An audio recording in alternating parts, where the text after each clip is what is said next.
Hola, buenas tardes a todos. Espero que todos se encuentren muy bien desde donde nos estén viendo. Pues hoy les vamos a platicar sobre los mitos y realidades de la comida mexicana en estas fiestas patrias. Mi nombre es Fátima Alonso Guerrero, soy licenciada en nutrición y educadora en diabetes. Y bueno, pues bien, como ya sabrán, se acercan estas fechas tan importantes, ya estamos muy cerca del 15 y del 16 de septiembre.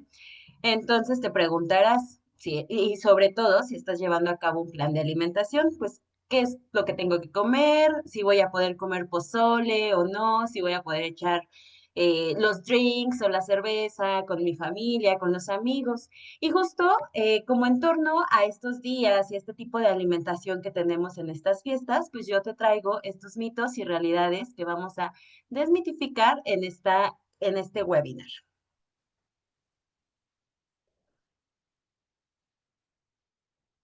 ¿Qué vamos a aprender hoy? Quiero que aprendas a reconocer la riqueza de nuestra gastronomía mexicana. Somos muy ricos a nivel gastronómico y tenemos muchísimos alimentos que en otras partes del mundo no tenemos. Entonces debemos de sentirnos orgullosos de este gran legado que tenemos. Vamos a desmitificar mitos y realidades en torno a nuestra riqueza gastronómica. Y vamos a aprender a celebrar con la comida mexicana, pero de manera equilibrada.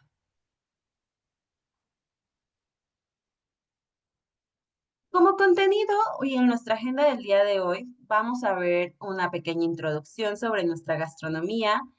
Te voy a hablar también de 5 mitos y realidades de la comida mexicana en estas fiestas patrias. Te voy a dar algunas estrategias para celebrar sin culpa y finalmente un mensaje final para llevar a casa y para tener muy presente, sobre todo en estas fechas.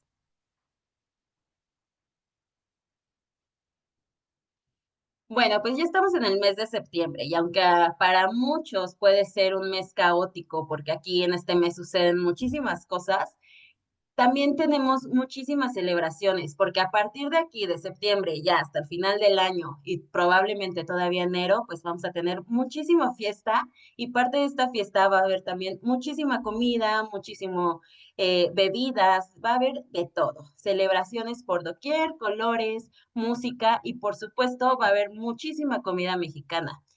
Y es que tienes que saber que nuestra gastronomía es increíble porque ha sido reconocida como Patrimonio Cultural Inmaterial de la Humanidad por la UNESCO, porque destacamos por tener una gran riqueza en sabores, en ingredientes, en tradición. Pero es muy importante también saber que a pesar de todo esto, alrededor de nuestros platillos típicos existen mitos nutricionales que nos hacen pensar que todo engorda, todo en la comida mexicana engorda, o todo es dañino, o todo nos va a hacer daño porque es lleno de grasa.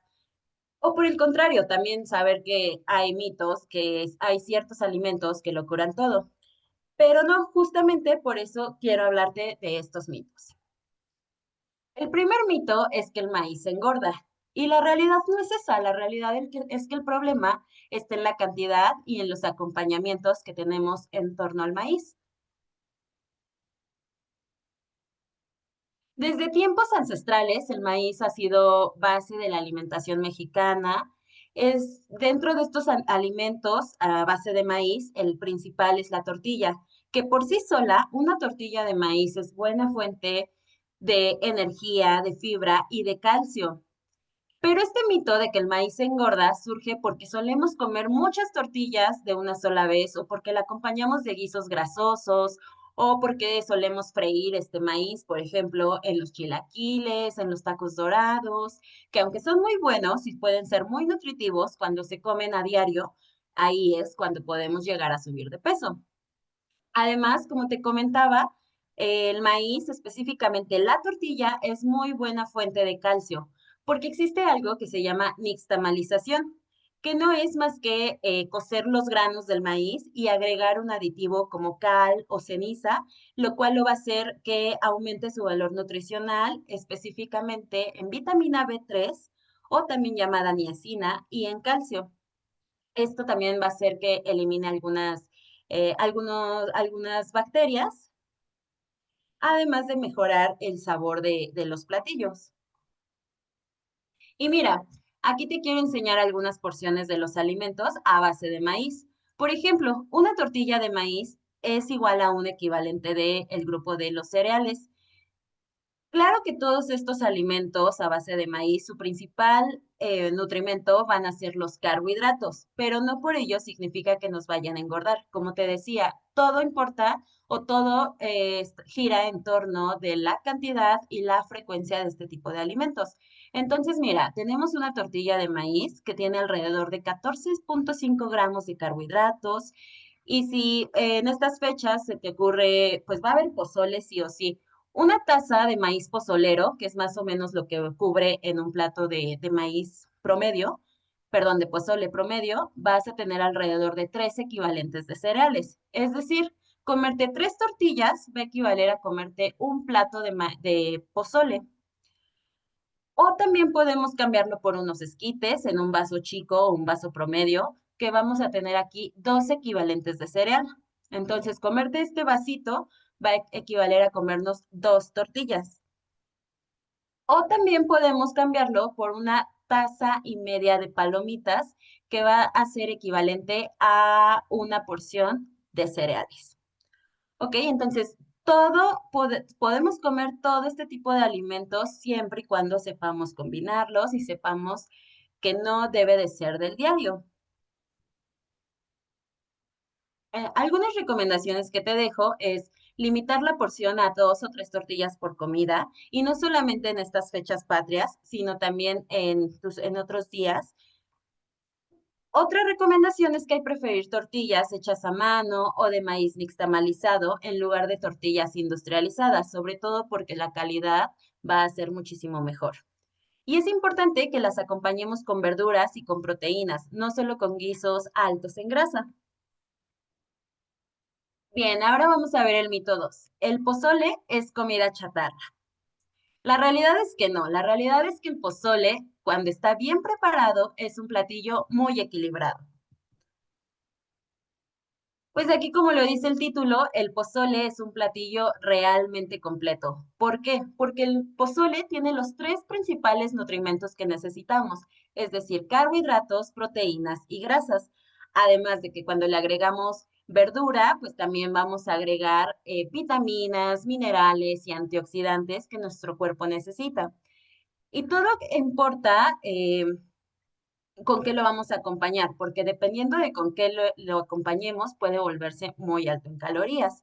Por ejemplo, no es lo mismo pedir unas tostadas horneadas y una crema baja en grasa a acompañarlo con unas tostadas más grasosas o con crema como más espesa. Entonces, aquí también importa mucho qué acompañamientos estemos utilizando. Y mira, aquí te muestro una radiografía de un pozole. Granos de maíz tenemos carbohidratos, tenemos hierro, potasio, magnesio, fibra. Cuando le agregamos la carne, vamos a tener principalmente una fuente de proteína, pero también de hierro, de potasio, de magnesio, de vitamina A. Y bueno, si nuestro pozole es un pozole rojo, pues vamos a tener el chile guajillo, que va a ser muy alto en vitamina C, vitamina A y en antioxidantes. La lechuga, los rábanos, la cebolla, pues van a ser la verdura que nos van a dar antioxidantes, vitaminas A, B, C, entre otros. Y por supuesto también fibra, que es muy importante cuidar en estas fechas. El orégano pues también nos aporta antioxidantes, el aguacate nos aporta potasio, nos aporta omegas, que son grasos saludables, y nos aporta proteína. Y si además a nuestro platillo o a nuestro pozole le agregamos gotas de limón, le vamos a aumentar vitamina C. Algunas recomendaciones que te quiero platicar es que debes de elegir una carne magra, es decir, un pollo, lomo de cerdo, maciza, en lugar de cortes altos en grasa. Hay que moderar los acompañamientos y evitar el exceso de crema, de tostadas fritas o de chicharrón, porque entonces es aquí cuando nuestro pozole se empieza a hacer un alimento muy alto en calorías. Y es importante que sirvas tu plato con lechuga, con rábanos, con cebolla, orégano y limón para aumentar nuestro consumo de fibra y de antioxidantes. El mito 3 que te quiero platicar es que el chile provoca gastritis. La realidad es que cuando se consume en cantidades adecuadas, puede tener muchos beneficios para la salud. Y es que el chile es nuestro tesoro mexicano. El chile contiene una sustancia llamada capsaicina, que de hecho es el compuesto que hace que tenga este característico sabor picoso. Gracias a la capsaicina es que estamos sudando por estar enchilados. Lo cual, también gracias a esta capsaicina, pues hace que el chile sea un compuesto con propiedades antioxidantes, antiinflamatorias, pero debes saber que pues sí es un alimento que es irritante. Y muchas personas pueden llegar a creer que provoca gastritis porque puede causar este ardor temporal. La realidad es que no es así. Es que si alguien ya tenía gastritis o úlceras, sí puede empeorar los síntomas, pero en personas sanas no es que lo provoque.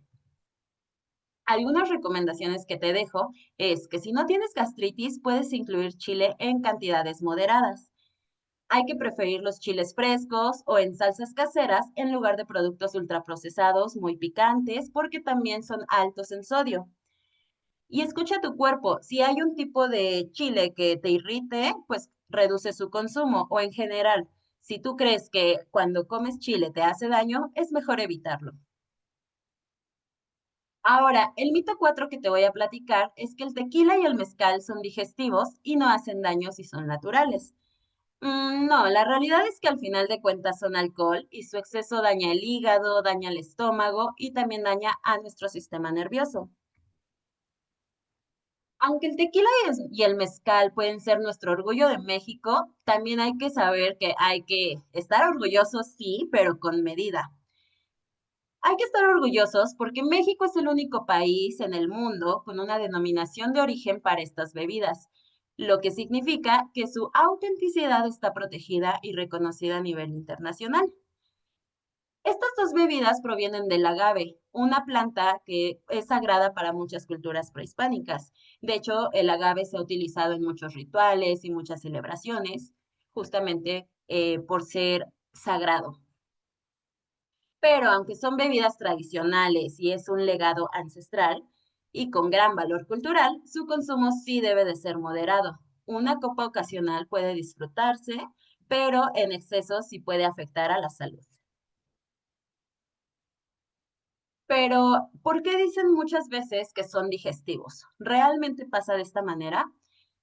La realidad es que se utilizan como digestivos por una sensación percibida de acelerar la digestión, porque están retardando el vaciamiento gástrico, es decir, están vaciando nuestro estómago, interpretándose como que ayudan a que baje la comida y así nos sintamos mejor. Pero lo que está sucediendo es que cuando el alcohol llega a nuestro estómago, empieza una producción de compuestos que ayuda a que los alimentos se descompongan y puede dar esa sensación percibida de que entonces estamos eliminando ya o limpiando nuestro estómago. El alcohol relaja los músculos del estómago y también provoca una vasodilatación. Y además, aunado a eso, pues el efecto social y cultural de estar compartiendo con familiares, con amigos, pues también genera una sensación de alivio tras una comida pesada. Sin embargo, no es que realmente sean digestivos, simplemente estamos como engañando a nuestro estómago y a nuestro cerebro. Las recomendaciones que te voy a dar respecto al consumo de estas bebidas o en general a cualquier bebida alcohólica es que hay que consumirlos con moderación, máximo un caballito ocasional y no debe de ser diario. Hay que evitar mezclarlos con refrescos o con jugos azucarados, pues entonces de esta manera vamos a aumentar el consumo de calorías y de azúcares, lo cual podemos aquí aumentar de peso. Pero recuerda que la mejor opción siempre será el agua natural o de sabor. Por último, el mito 5. La comida mexicana es muy pesada, es muy grasosa y muy difícil de digerir. Y pues la realidad es que la cocina tradicional mexicana es equilibrada y es nutritiva. De hecho, nuestra comida tradicional mexicana se llama dieta de la milpa. Tenemos esta herencia ancestral y que actualmente, más que una herencia, debemos de replicarlo o de seguir llevando a cabo este tipo de alimentación para tener una buena salud. La dieta de la milpa es un tipo de alimentación ancestral que ha combinado maíz, frijol, chile, calabaza, quelites, alimentos llenos de muchos nutrimentos. Lo que a veces hace pesado a nuestra alimentación mexicana son las formas modernas de preparación, es decir, frituras, capeados, exceso de grasa, aunado a que si le metemos refrescos, si le metemos ultraprocesados, que hoy en día perduran más en nuestro estilo de vida y están dejando de lado a nuestra alimentación ancestral, pues entonces es aquí cuando hacemos una alimentación muy pesada y muy calórica.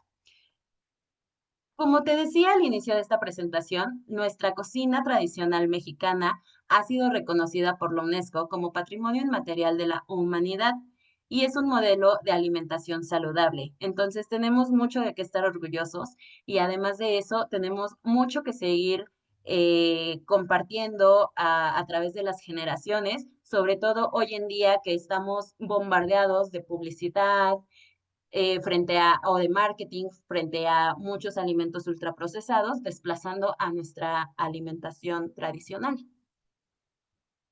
Así como seguramente habrás visto el famoso plato del bien comer, también tenemos un plato de la dieta de la milpa, que incluye verduras y hortalizas mexicanos, frutas, cereales integrales, semillas o también llamadas oleaginosas y leguminosas como los frijoles, las habas, los garbanzos, aceites cardioprotectores o grasas buenas para el corazón, proteínas de origen animal, tubérculos como la papa, como el camote.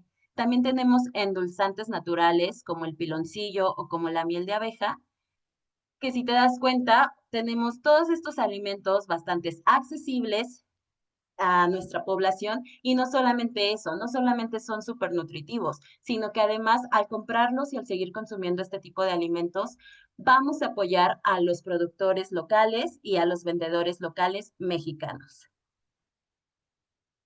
Algunas recomendaciones que te dejo para seguir llevando a cabo este tipo de alimentación es, hay que recuperar la dieta de la milpa, es decir, seguir llevando nuestra alimentación a base de maíz, de frijol, de calabaza, de chiles, de todas estas verduras que te compartía en esta imagen anterior. Hay que preferir técnicas de cocción más ligeras, como el asado, como el hervido, el horneado. Y hay que acompañar siempre, siempre nuestros alimentos con una fuente de verduras, por ejemplo, unas ensaladas, nopales, calabazas o cualquier tipo de verdura como tú quieras, porque además de esto, además de que estamos apoyando a los productores mexicanos, también estamos aumentando nuestro consumo de fibra. Ahora, algunas estrategias para celebrar sin culpa en estas fechas patrias es, planea tus comidas. Si tú sabes que hoy vas a tener una cena, o vas a salir con amigos o con familiares, hay que cuidar nuestras porciones en el resto del día, especialmente cuando sabes que en estas reuniones va a haber alcohol. Incluye frutas y verduras a lo largo del día, agrega ensaladas o guarniciones frescas para equilibrar tu platillo. Mantente hidratado. El agua ayuda a controlar la saciedad y evita confundir sed con hambre. Y hablando de mantenernos hidratados, hay que elegir con conciencia. Prefiere bebidas sin exceso de azúcar o alcohol y o altérnalas con agua. Disfruta con moderación. Come despacio, saborea, escucha tus señales de hambre y de saciedad. Y muy importante es que necesitas mantenerte activo. Muévete. Una caminata ligera o también bailar en estas fiestas forma parte de la celebración, pero también de nuestra salud. Si quieres, tómale aquí una captura de pantalla para que lo tengas presente en estas fechas patrias. Y recuerda, es muy importante que sigamos consumiendo más de esto, que sigamos preservando nuestra alimentación tradicional mexicana y que consumamos menos de esto. Pues así, como te decía, no solamente vamos a tener una alimentación muy nutritiva, muy protectora frente a muchas enfermedades, y muy cargada de nutrimentos, sino que además también vamos a estar apoyando a nuestros productores mexicanos y a nuestros, vendedores, locales o mexicanos. Y hay que empezar a incluir menos de esto, porque este tipo de alimentos o de productos, diría yo, son más densos en energía, es decir, tienen más calorías, lo cual nos hace subir más de peso, y con ello vienen muchísimas otras enfermedades cardiovasculares y enfermedades metabólicas, pues el tipo de ingredientes y de nutrimentos que tienen este tipo de productos están muy bien estudiados que tienen un riesgo para desarrollar este tipo de enfermedades. Y como mensaje final, te quiero decir que la comida mexicana no es el problema. Tenemos una gran gastronomía como lo veíamos anteriormente. El problema es cómo la consumimos. Hay que disfrutar de nuestras fiestas patrias con orgullo y con el equilibrio, y hay que sentirnos orgullosos de nuestra gastronomía mexicana. Pero más importante es que hay que ser nosotros mismos como mexicanos los principales promotores de nuestra alimentación, pero siempre con moderación. Muchísimas gracias.